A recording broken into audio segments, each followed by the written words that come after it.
আজ চলেছি একটা স্বপ্ন পূরণ করতে। তো আসসালামু আলাইকুম বন্ধুরা, সবাই কেমন আছো তোমরা? আশা করি সবাই খুব ভালো আছো। আমরা স্বপ্ন পূরণ করতে গিয়েছিলাম চাঁদতের দিন, কিন্তু ভিডিওটা আপলোড করা সম্ভব হয়নি সঙ্গে সঙ্গে।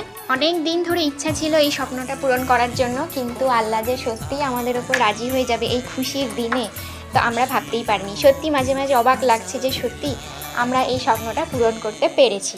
কোথায় যাচ্ছি সেটা তোমাদের অবশ্যই জানাবো, কিন্তু তার আগে জানাই যে আল্লাহর কাছে যদি মন থেকে নেক দিল থেকে যদি চাওয়া হয় কিছু, আল্লাহ নিশ্চয়ই দেবে। তো চলে এসেছি সেই স্বপ্ন পূরণের জায়গা। তোমরা দেখে নিশ্চয়ই বুঝতে পারছো আমরা আজকে কি কিনতে চলেছি। তো হ্যাঁ, আজকে আমাদের জন্য নতুন একটা স্কুটি কিনতে চলেছি, আমাদের ফ্যামিলির নতুন মেম্বার। তো আমরা ডাইরেক্ট শোরুম থেকে কিনছি না, এটা হচ্ছে আউটলেট ডিলার থেকে নিচ্ছি। এখানে নতুন সব রকম বাইক স্কুটি সব কিছুই রাখা থাকে। তো আমাদের চেনাশোনা এক বন্ধুর এই শোরুমটা খুলেছে, তো সেখান থেকেই নেওয়া হচ্ছে।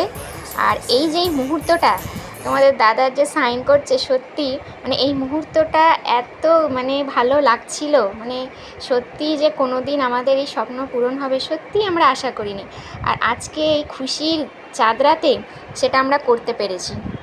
তো ওখান থেকেই একটা ফ্রি হেলমেট দিয়ে দিয়েছে, আর চেনাশোনা বলে আবার একটা লেডিস হেলমেটও আমাদের পরে দিয়ে দেবে, সেটা সার্ভিসিং করবার সময় নাকি দিয়ে দেবে।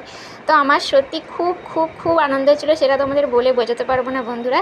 তো দেখো এই হচ্ছে আমাদের স্কুটি। তো কেমন হয়েছে আমাদের এই স্কুটিটা অবশ্যই কিন্তু বন্ধুরা তোমরা কমেন্ট করে জানাবে, কালারটাও জানাবে কেমন হয়েছে, কেমন চুজ করেছি।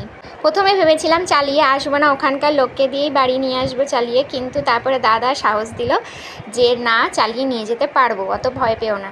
তো ওখানকার লোকেরা মানে আমাদেরকে গাড়িটা নামিয়ে দিচ্ছে, তারপরে তোমার দাদাভাই চালিয়ে নিয়ে যাবে। আমরা কিনেছি কোন্নগর কানাইপুরের একটা শোরুম থেকে। তো এই কোন্নগর থেকে আমরা এখন উত্তরপাড়ায় যাব। মানে একটু তো ভয় লাগছেই, তোমাদের দাদা নতুন ড্রাইভার, আমিও চালাতে জানি অল্প স্বল্প, কিন্তু পুরো পাকা ড্রাইভার আমি বলবো না, এখনও শিখতে হবে অনেক কিছু। তো চলো আস্তে আস্তে সব কিছু হয়ে যাবে আল্লাহর দোয়ায়, আর আল্লাহর নাম করে চলো বেরিয়ে পড়ি। এবার আমাদের বাড়ি যেতে হবে, ওখানে সবাই বাড়িতে অপেক্ষা করছে আমাদের জন্য, কারণ বাইক স্কুটিটা আমরা নিয়ে যাব। তো এই দেখো তোমার দাদাভাই কিন্তু ভালোই চালিয়ে নিয়ে যাচ্ছে, আমি কিন্তু প্রচুর পিছন দিয়ে বকছিলাম। তোমার দাদাভাই আমাকে আবার উল্টে বকছিল যে তুমি চুপচাপ বসে থাকো আর আমাকে ভালোভাবে মন দিয়ে চালাতে দাও। তো ফাইনালি আমরা বাড়ি পৌঁছে গেছি, এসে একটু ঢং তো করতেই হবে।